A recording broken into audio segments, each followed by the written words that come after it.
అబ్బో ఇక్కడ కేజీ చీరలు కొంటే అర కేజీ చీరలు ఫ్రీ అంట. మంగళ్య షాపింగ్ మాల్, కేజీల్లో సేల్, టన్నుల్లో ఆనందం. ఉత్తరాంధ్ర వాసుల స్వప్నం సాకారం కాబోతోంది. మరికొద్ది గంటల్లో వారి కళ నెరవేరబోతోంది.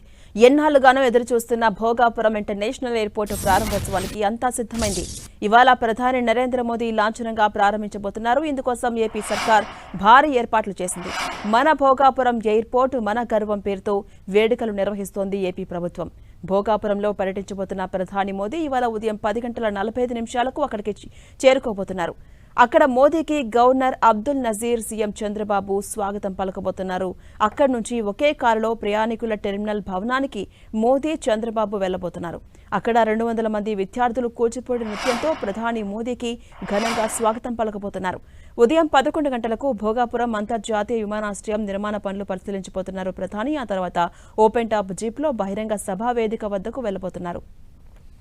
ఇక 11:30 విమానాశ్రయ ప్రారంభోత్సవం కార్యక్రమంలో పాల్గొంటారు మోదీ. అనంతరం అభివృద్ధి కార్యక్రమాలను ప్రారంభించి ప్రసంగిస్తారు. ఇవాళ గ్రాండ్ గా ప్రారంభం కాబోతున్న ఈ భోగాపురం ఇంటర్నేషనల్ ఎయిర్పోర్ట్ ఈ నెల 17 అర్ధరాత్రి నుంచి పూర్తి స్థాయిగా అందరికీ కూడా అందుబాటులోకి రాబోతోంది. అత్యాధునిక సాంకేతిక పరిజ్ఞానం, సరికొత్త వసతులతో భోగాపురం ఎయిర్పోర్ట్ను నిర్మించారు. ఇది ఏపీకి గేట్వేగా మారబోతోంది.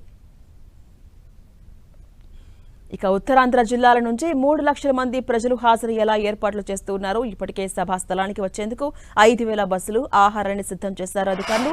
7,000 మంది పోలీస్ సిబ్బంది, 30 మంది ఐపీఎస్ అధికారులతో భారీ భద్రతా ఏర్పాట్లు చేశారు. భోగాపురం చుట్టూ 5 కిలోమీటర్ల పరిధిలో నో ఫ్లయింగ్ జోన్ ఆంక్షలు విధించారు. ఆక్టోపస్, గ్రే హౌండ్స్ దళాలను కూడా సైతం రంగంలోకి దింపారు. భారీగా ట్రాఫిక్ ఉండే అవకాశం ఉండడంతో వీలైనంత వరకు ఇవాళ సాధారణ ప్రయాణాలు రద్దు చేసుకోవాలని అధికారులు సూచించారు. ప్రధాని మోదీకి ఘన స్వాగతం పలికేందుకు 1,400 మంది గిరిజన విద్యార్థులతో తింసా నృత్యాన్ని ప్లాన్ చేసింది ప్రభుత్వం.